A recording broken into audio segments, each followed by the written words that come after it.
ಕುಂಭರಾಶಿ ಹಾಗೂ ಕುಂಭಲಗ್ನದವರ ವರ್ಷ ಭವಿಷ್ಯ. ಗುರುಗ್ರಹ ನಿಮ್ಮ ಪಂಚಮ ಭಾವಕ್ಕೆ ಬಂದಾಗ ಅಂದರೆ ಒಂದು ಮೇ ನಂತರದಿಂದ ಮಿಥುನಕ್ಕೆ ಬಂದಾಗ ನಿಮಗೆ ಗುರುಬಲ ಬರುತ್ತೆ. ಆ ಸಮಯದಲ್ಲಿ ಒಂದು ತಕ್ಕ ಮಟ್ಟಿಗೆ ಒಳ್ಳೆಯದಾಗತ್ತೆ. ಸಂತಾನಾಭಿವೃದ್ಧಿ ಆಗೋ ಯೋಗಾನೂ ಇದೆ. ನಂತರದ ಸಮಯದಲ್ಲಿ ಅಂದರೆ ಒಂದು ಡಿಸೆಂಬರ್ನ ನಂತರದಲ್ಲಿ ನಿಮ್ಮಲ್ಲಿ ಚಿಂತೆಯನ್ನು ಹೆಚ್ಚಿಸುತ್ತೆ. ಮಕ್ಕಳ ಬಗ್ಗೆ ಭಯ ಹೆಚ್ಚಾಗತ್ತೆ. ಹಾಗೆ ಅವರೊಂದಿಗೆ ಕಲಹದ ಸಾಧ್ಯತೆಯೂ ಹೆಚ್ಚಾಗತ್ತೆ. ಶನಿಗ್ರಹದ ಬಗ್ಗೆ ನೋಡೋದಾದರೆ ಕುಂಭರಾಶಿಯವರು ಈ ವರ್ಷ ಒಂದು ಹಂತದ 7.5 ಮುಗಿಸಿದ್ದೀರಾ. ಕೊನೆಯ 2.5 ವರ್ಷ ಮಾತ್ರ ಬಾಕಿ ಉಳಿದಿರೋದು. ಇಷ್ಟು ದಿನ ಅನುಭವಿಸಿದ ಕಷ್ಟ ಇನ್ನು ಸ್ವಲ್ಪ ದಿನಗಳಲ್ಲೇ ಮುಕ್ತಾಯ ಹೊಂದಲಿದೆ. ಆದರೆ ಶನಿ ದ್ವಿತೀಯದಲ್ಲಿ ಇದ್ದಾಗ ಮಾತಿನಲ್ಲಿ ಹುಷಾರಾಗಿರಬೇಕಾಗತ್ತೆ. ಅತಿಯಾದ ಅವಶ್ಯಕತೆ ಇದ್ದರೆ ಮಾತ್ರ ಸಾಲ ಮಾಡಿ, ಇಲ್ಲ ಅಂದರೆ ಇರೋದ್ರಲ್ಲೇ ಅಡ್ಜಸ್ಟ್ ಮಾಡ್ಕೊಳ್ಳಿ. ರಾಹು ಸಂಚಾರದಿಂದ ಕುಂಭರಾಶಿಯ ಜನರ ಜೀವನದಲ್ಲಿ ಹಠಾತ್ ಬದಲಾವಣೆಗಳನ್ನು ಹೊಂದೋ ಸಂಭವ ಇದೆ. ಹಾಗೆ ವೃತ್ತಿ ಮತ್ತು ವೈಯಕ್ತಿಕ ಜೀವನದಲ್ಲಿ ಪ್ರಗತಿಯನ್ನು ಸಾಧಿಸೋ ಸಂದರ್ಭದಲ್ಲಿ ನೀವು ಸಾಕಷ್ಟು ಪಾಠಗಳನ್ನು ಕಲಿಯೋ ಯೋಗಾನೂ ಇದೆ. ಕುಂಭರಾಶಿಗೆ ಅಷ್ಟಮದಲ್ಲಿ ಕೇತು ಇರೋದ್ರಿಂದ ಪೀಡೆ ಅಂತಾರೆ. ಅಂದರೆ ಕೆಲಸ ಕಾರ್ಯಗಳಲ್ಲಿ ತೊಂದರೆಯನ್ನು ಅನುಭವಿಸ್ತೀರಾ. ಜನ್ಮ ಜಾತಕದ ಅನುಗುಣವಾಗಿ ತೊಂದರೆ ಹೆಚ್ಚೋ ಕಡಿಮೆ ಅನ್ನೋ ಥರ ಇದೆ. ಜನ್ಮ ಜಾತಕವನ್ನು ಒಮ್ಮೆ ತಜ್ಞರ ಬಳಿ ತೋರಿಸ್ಕೊಳ್ಳಿ, ಎಲ್ಲ ಒಳ್ಳೆಯದಾಗತ್ತೆ. ಆರೋಗ್ಯದ ಬಗ್ಗೆ ಹೇಳೋದಾದರೆ ಕುಂಭರಾಶಿಯವರಿಗೆ ಈ ಅವಧಿಯಲ್ಲಿ ನಿಮ್ಮ ಒತ್ತಡಗಳಿಂದ ಸಮಸ್ಯೆಗಳು ಹೆಚ್ಚಾಗಬಹುದು. ಹಾಗಾಗಿ ಹೆಚ್ಚಿನ ಕಾಳಜಿನೇ ವಹಿಸಿ. ಪ್ರತಿನಿತ್ಯ ವ್ಯಾಯಾಮ ಮಾಡೋದ್ರಿಂದ, ಧ್ಯಾನ ಮತ್ತು ಆರೋಗ್ಯಕರವಾದ ಆಹಾರವನ್ನು ಸೇವಿಸೋದ್ರಿಂದ ನೀವು ಉತ್ತಮ ಆರೋಗ್ಯವನ್ನು ಹೊಂದಬಹುದು. ಈ ಅವಧಿಯಲ್ಲಿ ನೀವು ರಕ್ತ ಪರಿಚಲನೆ ಮತ್ತು ನರಗಳಿಗೆ ಸಂಬಂಧಪಟ್ಟಂತೆ ಆರೋಗ್ಯದ ಬಗ್ಗೆ ಹೆಚ್ಚಿನ ಗಮನ ಕೊಡಿ. ಈ ವರ್ಷ ನಿಮಗೆ ಜ್ವರ ಆವಾಗವಾಗ ಕಾಡೋ ಸಂದರ್ಭಗಳು ಬರುತ್ತೆ. ಹಾಗೂ ಪಾದಗಳಲ್ಲಿ ಸಮಸ್ಯೆ ಜಾಸ್ತಿ ಆಗತ್ತೆ.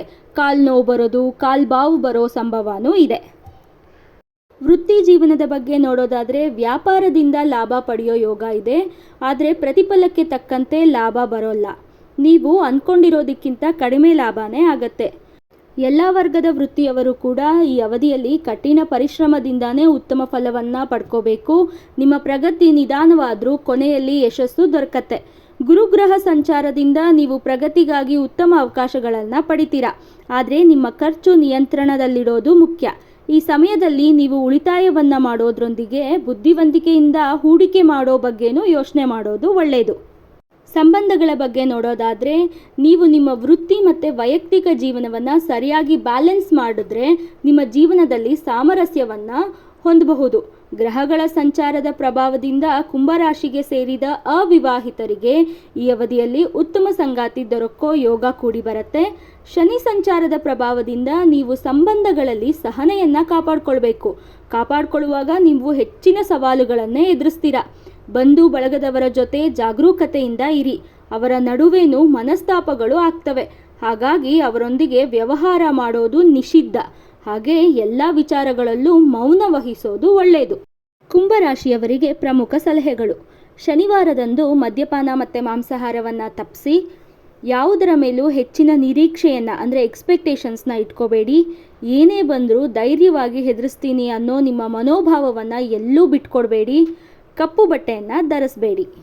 ಕುಂಭರಾಶಿಗೆ ಪರಿಹಾರ. ಸಾಧ್ಯವಾದರೆ ಶನಿವಾರದಂದು ಶನಿದೇವರಿಗೆ ಅಭಿಷೇಕ ಮಾಡಿಸೋದಕ್ಕೆ ಎಳ್ಳೆಣ್ಣೆಯನ್ನು ಅರ್ಪಿಸಿ ಅಥವಾ ಎಳ್ಳಿನ ದೀಪವನ್ನು ಹಚ್ಚಿ. ಪ್ರತಿದಿನ ಗಣೇಶ ಮತ್ತು ಹನುಮಂತನನ್ನು ಪೂಜಿಸೋದು ಉತ್ತಮ. ವೃದ್ಧಾಶ್ರಮಗಳಿಗೆ ಬೆಂಬಲ ಅಥವಾ ದೇಣಿಗೆಗಳನ್ನು ನೀಡಿ. ಶನಿ ಪರಮಾತ್ಮನ ನಕಾರಾತ್ಮಕ ಪರಿಣಾಮಗಳನ್ನು ಕಡಿಮೆ ಮಾಡಿಕೊಳ್ಳಲು ಓಂ ಶಂ ಶನೇಶ್ವರಾಯ ನಮಃ ಅನ್ನೋ ಶನಿ ಮಂತ್ರವನ್ನು ಪಠಿಸಿ. ಶನಿವಾರದಂದು ನಾಯಿ, ಕಾಗೆ ಅಥವಾ ಪಕ್ಷಿಗಳಿಗೆ ಆಹಾರ ಮತ್ತು ನೀರನ್ನು ಕೊಡಿ. ಆಸ್ಪತ್ರೆಗಳಿಗೂ ದಾನ ಮಾಡಿ. ಈ ವಿಡಿಯೋ ಇಷ್ಟ ಆಗಿದ್ದರೆ ಲೈಕ್ ಮಾಡಿ, ನಿಮ್ಮ ಆಪ್ತರೊಂದಿಗೆ ಶೇರ್ ಮಾಡಿ, ಹಾಗೆ ನಮ್ಮ ಚಾನಲ್ನ ಸಬ್ಸ್ಕ್ರೈಬ್ ಮಾಡಿ. ಇನ್ನೂ ಹೆಚ್ಚಿನ ಮಾಹಿತಿಗಾಗಿ ನಮ್ಮನ್ನು ಸಂಪರ್ಕಿಸಬಹುದು. ಎಲ್ಲರಿಗೂ ಒಳ್ಳೆಯದಾಗಲಿ. ಧನ್ಯವಾದಗಳು.